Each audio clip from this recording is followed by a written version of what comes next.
Agora no Bandcast, Marca a Página. Você pode viajar e conhecer países sem gastar nada. Se adora um romance, você também poderá se apaixonar. Mas, se você precisa de conhecimento, é aqui que você vai encontrar. Marca a Página. O Marca a Página é tudo isso. Vamos falar de livros e trazer entrevistas exclusivas de escritores. Marca a Página. Pega um cafezinho e vamos viver essa história. Olá! Bom, bem-vindo ao Marca a Página. No filme Advogado do Diabo, durante uma fala, uma conversa, um diálogo entre um advogado e o seu superior, esse homem aí, interpretado pelo Al Pacino, esse moço pergunta para ele para que serve a lei. E o Al Pacino, que no filme era o representante do próprio Satruca, vamos assim dizer, disse que a lei nos coloca dentro de tudo, né? E hoje nós vamos falar, na verdade, sobre legislação, mas de um negócio assim completamente diferente, de um outro lugar. Nós vamos falar sobre as leis na obra machadiana. O que tem a ver, né? Lei com as obras de Machado de Assis, tem tudo. E quem vai nos explicar sobre isso é o escritor Miguel Matos, que acabou de lançar o livro Código de Machado de Assis, das Migalhas Jurídicas. Bem-vindo, Miguel Matos, ao Marca a Página. Eu agradeço muito a oportunidade. Eu sei que é um programa muito ouvido e cheio de coisas interessantes, por isso eu agradeço demais a oportunidade, ainda mais para a gente poder falar de cultura num momento tão delicado da vida pública brasileira. Verdade, num tempo tão obscuro, né? Bom, eu vou fazer uma pergunta retórica para você.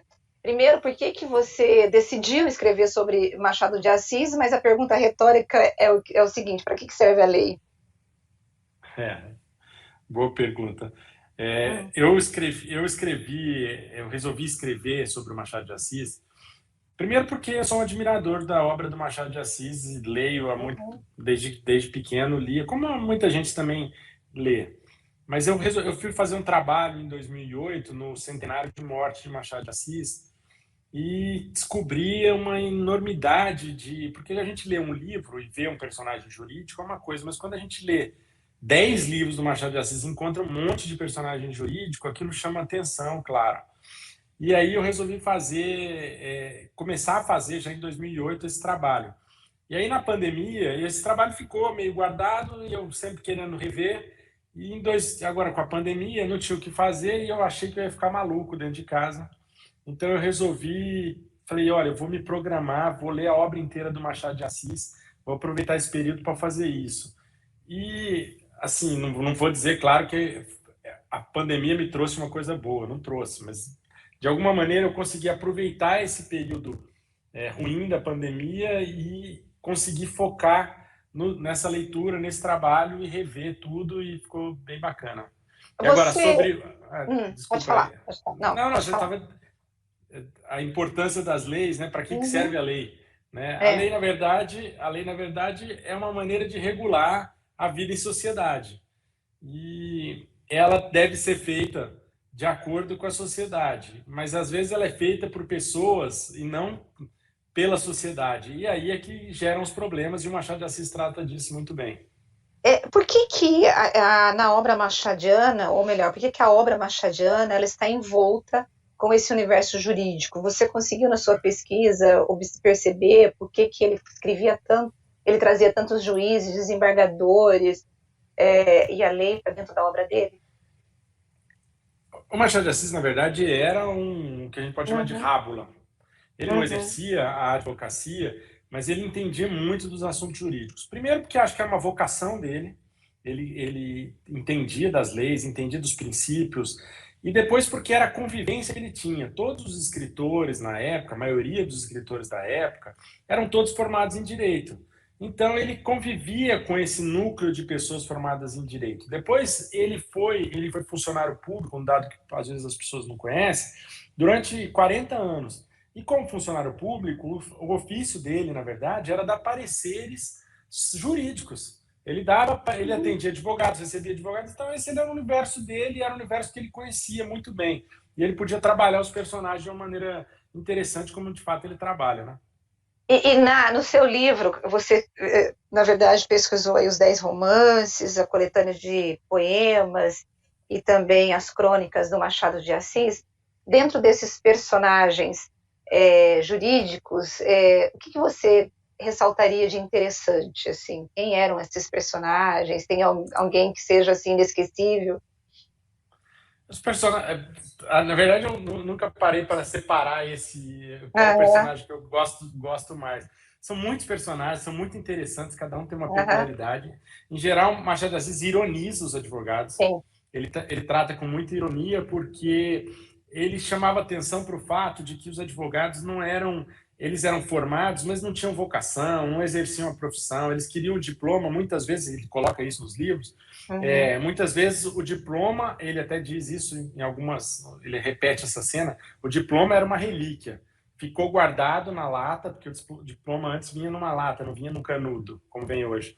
uhum, Ele recebeu o diploma, ficou guardado na lata pro resto da vida. Era uma relíquia para ele, ele de quando em quando ia visitar o diploma só. Então, assim, ele criticava os advogados por causa disso.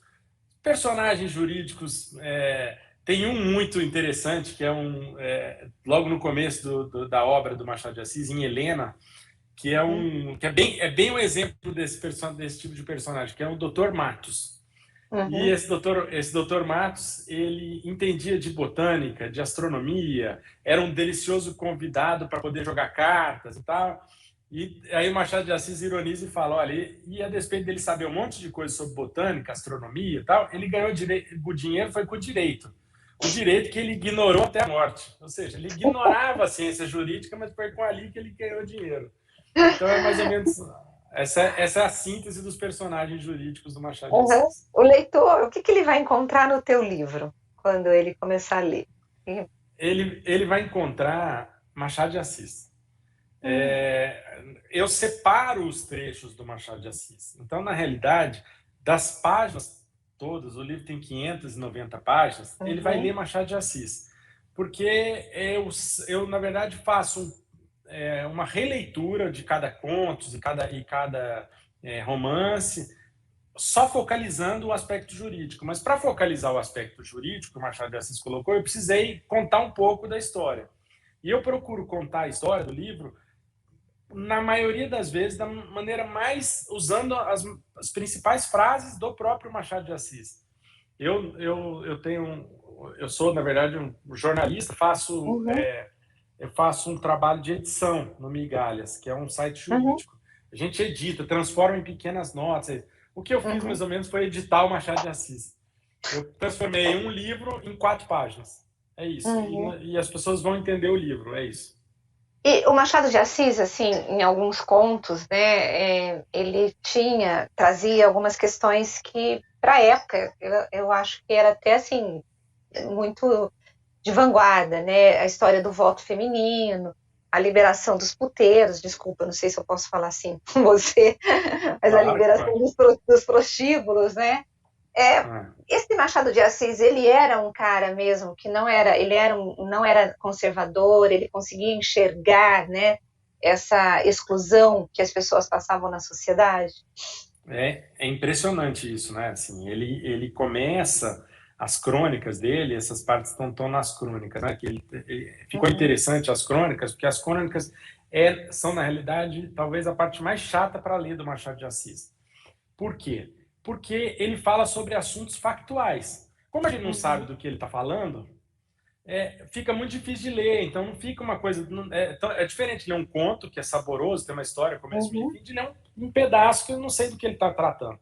Então o grande uhum, trabalho meu nas crônicas foi esse: foi contextualizar e mostrar para o leitor: olha, ele está falando aqui sobre tal assunto. É uhum, difícil de achar. Eu tive que fazer uma pesquisa nos jornais antigos para entender, uhum, ler os jornais anteriores para entender o que é que ele estava falando. E ele começa, nos primeiros, discutindo a questão do voto censitário. Só quem tinha dinheiro, renda, é que podia votar. Então ele começa a criticar isso. Veja, era um pobre, era um mulato pobre, de origem uhum. não era paupérrima, mas era pobre, Pobre que ele não humilde, bem conseguiu fazer humilde. a faculdade de direito, por Não, exemplo, né? era impossível fazer faculdade. Ele não, Uhum, ele nem sequer. Há uma discussão, alguns biógrafos dizem que ele chegou a frequentar uma escola, porque a madrasta dele era doceira nessa escola, mas Uhum, não há registro nenhum, então, na verdade, ele não frequentou nenhuma uhum, escola. Então, ele era um autodidata mesmo. Mas ele então discute o voto feminino e quase 70 anos antes da gente conseguir ter voto feminino. De fato, ele fala sobre a liberação dos prostíbulos, e ele fala de uma maneira muito... Veja, se ele colocasse hoje aquela discussão no jornal, ia ser um escândalo, da forma como ele coloca. porque ele colocou que se você tem a Igreja Católica, que é a fé universal, mais ou menos isso, né? Os Era isso. prostíbulos poderiam representar aí as outras fés, porque você tem outras religiões, né? Era isso. Imagina, né, nessa sociedade que nós estamos vivendo hoje, que tudo vira um problema, se ele colocasse É. isso, ele seria massacrado nas redes sociais, não? Exato. Não, seria um absurdo. É difícil até falar sobre o assunto, né? Porque a gente pode até escorregar aqui e falar o que não deve. Enfim, mas ele tratava de assuntos, realmente ele não tinha nada de conservador, muito pelo contrário. Tem um outro caso, que talvez não tenha ficado muito explícito no livro, que era um caso de feminicídio. O marido tinha batido na mulher e ele matou a mulher. E aí tem a discussão nos jornais, e o Machado de Assis não ficou muito explícito, porque o Machado de Assis é um pouco irônico ali na colocação. Talvez no livro até eu estou me penitenciando. Mas o Machado de Assis critica, o cidadão foi absolvido Nossa. por 12 votos, ter agido em forte emoção. Naquela época existia isso. Uhum. Que hoje seria aquilo que agora acabou, veja o que eu vou dizer. Acabou este ano de 2021, o Supremo decidiu que a legítima defesa da honra, que é fruto dessa violenta emoção, acabou agora. Meu Deus. Veja. E ele discutia o seguinte, que um juiz tinha liberado esse preso, que estava preso, Uhum. essa pessoa que estava presa, que tinha matado a mulher. E aí ele discute ironias, ele fala, esse juiz vai poder ainda soltar muita gente aí pela frente, ironizando. Ou seja, ele ali já questionava, inclusive, o feminicídio. Né? Ele Uhum. teve um casamento muito duradouro, amava a esposa dele, então, e não permitia e achava isso um absurdo. E tem duas partes também interessantes. Nos contos, que nunca tinha visto ninguém chamar atenção para isso, mas eu trago isso, Uhum. que são dois casos de personagens mulheres que sofriam violência dos maridos. Ele é um caso em que duas mulheres estão comentando sobre uma outra e diz, parece que ela está com um roxo no peito. Ou Uhum. seja, o marido tinha batido. Veja, ele está chamando a atenção disso porque era um absurdo. Ele não está chamando a atenção disso porque ele está colocando uma ilustração no livro. E outro caso é um caso bem interessante desse conto, em que o marido encontra um relógio na mesa e ele acha que a mulher teria levado alguém e essa pessoa tinha esquecido o relógio. Então ele aperta o pulso da mulher e a mulher fica roxo. E ele mostra essa cena. E logo depois a mulher mostra para ele que, na verdade, tinha um bilhete de uma amante do marido, que era um presente para o marido. Nossa. Então, Muito assim, bom. não, e depois, mas aí, o que eu quero dizer é que o marido estava querendo bater Sim, na mulher, entendeu? E porque ele que era como o uma coisa culpado, que na verdade. ele que era do adúltero, vamos assim dizer, né? Não, ele que era o adúltero, de fato. Então, Agora, quando a ah, gente lê a obra do Machado de Assis, a gente vê uma sociedade assim, retrata muito a nossa sociedade, né? Dentro da sua sim. perspectiva de escritor e de analista dessa obra, você acha que nós evoluímos ou que nós voltamos para trás? Como que você colocaria, principalmente o Brasil de hoje, né? Nessa história toda, dentro dessa visão Não, machadiana? não, eu acho que a gente evoluiu muito, né? Acho Uhum, que, de fato, o Machado de Assis, ele conta de uma maneira leve os problemas até, né? uhum, Ele não entra. Os livros do Machado de Assis não são dramáticos do ponto de vista social. A gente não uhum, vê, a gente não vê a escravidão no livro do Machado de Assis. É uma crítica que as pessoas fazem a ele. É, Uhum. a gente não vê várias mazelas que tinha naquela época, né? E acho que a sociedade evoluiu bastante. Claro que em alguns pontos, por exemplo, nós estamos falando aqui desse politicamente correto, de difícil de Uhum. conversar. Esse aí tem um lado bom, mas também tem um lado ruim. Tem um lado bom porque evita que as pessoas façam questões grosseiras, com conotação evidentemente racista e tudo, mas evita, mas por outro lado está proibindo umas conversas que são absolutamente normais, né? Nós aqui estamos querendo tratar de um assunto e não, ficamos aqui cheio de dedos, por exemplo. Pois é verdade. Agora, uma coisa que todo mundo quer saber, né? E eu não sei se você vai poder dar spoiler, mas eu vou perguntar. Afinal de contas, a Capitu traiu ou não traiu o Bentinho? Você conseguiu, parece que você faz toda uma tese aí no seu texto, né? Eu faço. Não, eu posso contar, claro. Mesmo porque lendo o livro fica mais interessante para ver, mas não tem problema nenhum contar. A Capitu, obviamente, traiu o Bentinho. O que acontece é que nos últimos 100 anos a gente ficou tentando investigar isso do ponto de vista do ciúme do Bentinho. E todo Uhum. mundo falava, olha, ele tem um ciúme doentio, é claro que isso não pode ser julgar ela por isso.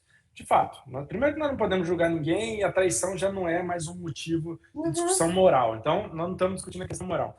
Também não é motivo da questão criminal, porque, por incrível que pareça, só em 2004, 2005 é que nós tiramos do Código Penal o tipo penal do adultério. Veja, até 2005 era crime o adultério. Mas, enfim, também não temos mais essa questão do ponto de vista penal. Então, a questão é unicamente literária. Bom, o Machado de Assis dá um título a um capítulo, está no meio do livro, que eu chego a dizer que eu acho que ele pôs depois de terminar o livro, esse capítulo, são 3 Uhum. capítulos na realidade, mas esse primeiro, ele chama o capítulo de embargo de declaração. Uhum. As pessoas não se lembram, mas o Bentinho era advogado. E era Uhum. advogado do Escobar, que é o amante da Capitu. Uhum. Era amigo dele, né? Mas por que eu chego à conclusão de que houve traição? Nesse caso específico, o Machado de Assis dá essa senha. Ele discute, o Escobar vai lá para tratar de um caso de embargo de declaração. E, nesse caso, ele discutiu o caso jurídico. 3 livros antes, Machado de Assis já tinha dado um capítulo, um nome de um capítulo no livro A Mão e a Luva, que chamava Embargos de Declaração. Embargos de terceiro, desculpa, estou falando Uhum. embargos de terceiro. O que é embargo de terceiro, para as pessoas que não sabem? É um instrumento que uma pessoa que está vendo num processo, uma discussão, e que ele acha, por exemplo, A está brigando com B por uma casa e o terceiro fala, não, essa casa é minha. E ele vai lá e entra com embargo de terceiro para reclamar a posse daquilo. Na Mão e a Luva, o Machado de Assis deu o título de embargo de terceiro para esse capítulo. E não tinha nada de jurídico. Era só para mostrar que tinha um terceiro num casal. E aí ele dá esse título.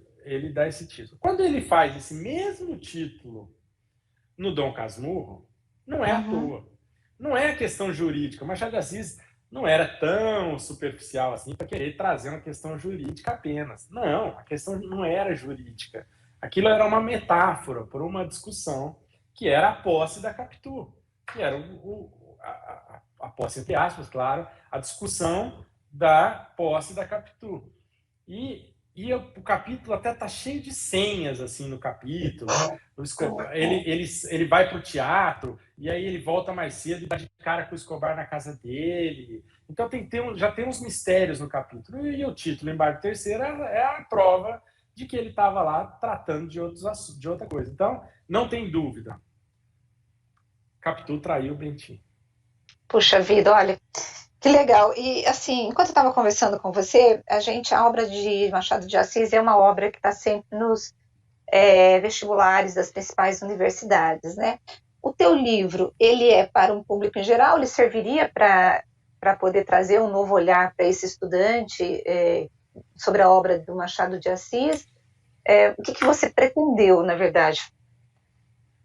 Eu pretendi mostrar esse lado, né, esse lado Uhum. jurídico do Machado de Assis, mas eu acho que é um livro que, como eu disse, você vai encontrar o Machado de Assis no livro. Uhum. Então, muitas vezes as pessoas leem 1 livro, 2 livros, 3 livros do Machado de Assis, mas não conhecem o Machado de Assis. Não conhecem a obra. E não vão ler a obra toda, que são Uhum. 31 volumes, não vão ler.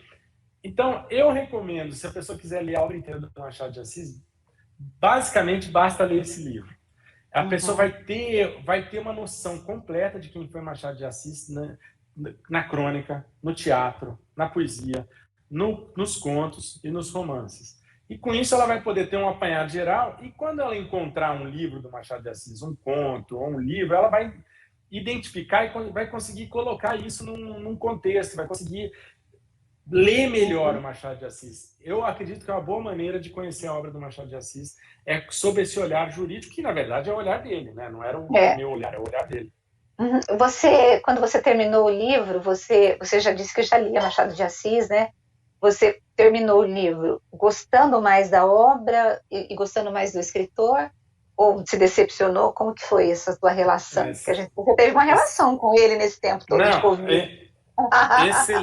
Excelente pergunta, porque no fundo a gente acaba tendo que raciocinar como ele. Quando as pessoas dizem que quando você lê uma obra do Machado de Assis, você começa a escrever melhor. Claro, porque você vai escrevendo, quando você lê uma obra e logo depois vai escrever alguma coisa, você acaba pegando alguma coisa. Então, mas nesse meu trabalho eu tinha que tentar descobrir o que ele estava pensando, para poder entender várias coisas. Então, você vai ficando muito próximo desse personagem. Eu adorei conhecer o Machado de Assis, adorei conviver com ele, achei ele uma pessoa que saiu de uma pobreza extrema, uma pessoa que era gaga, uma pessoa que tinha o Machado de Assis tinha doenças, além da epilepsia, ele sofria de uma cólica, ele sofria de um problema na vista, quer dizer, era uma pessoa com uma vida sofrida, e que mesmo assim conseguiu superar tudo isso naquela época. Veja, se hoje já é tão difícil você ascender na sociedade, você imagina naquela época uma pessoa com as características que ele tinha.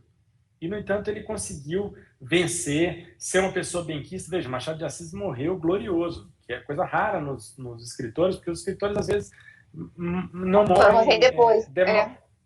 Depois é que fica... Não, Machado de Assis parece que tinha mais de 1.000 pessoas no velório, no enterro dele. Então, veja, era uma... Então, assim, eu gostei demais de conhecer o Machado de Assis, de conviver com ele, admiro muito, sei que consegui entender, sabe, uma coisa que as pessoas criticam o Machado de Assis por não ter sido um abolicionista mais feroz, criticam dele não ter feito críticas à monarquia, ter sido mais republicano, mas esse não era o papel dele, sabe? Eu entendo a situação dele, ele vivia de uma função, no emprego público, que não existia concurso público, ou seja, e também não é por causa disso que ele foi pusilânime. Ele não foi pusilânime, ele escrevia com a ironia, essa era a arma dele, e ele usou muito bem isso, e eu acho admirável. Legal. Bom, eu quero te agradecer, Miguel Matos, que escreveu o livro Código de Machado de Assis, Migalhas Jurídicas, e como ele disse, se você quer conhecer toda a obra machadiana, você precisa passar por esse livro. Muito obrigada, viu? Obrigado, Rose. Eu agradeço muito a oportunidade. Bom, eu agradeço você, agradeço a todos que estão aqui conosco, né, ouvindo esse podcast. E sempre digo para você, compartilha para que mais pessoas possam ouvir sobre literatura, possam se interessar por ler, porque o mundo dos livros abre a nossa visão. E nós seremos pessoas muito mais reflexivas. E olha, gente, vamos combinar que ter acesso à obra machadiana é uma coisa muito, muito legal. Então, leve para casa aí Código de Machado de Assis, Migalhas Jurídicas, do escritor Miguel Matos. Muito obrigado. E na semana que vem, nós estaremos aqui de novo com mais um escritor e mais um livro muito interessante para você. Beijo!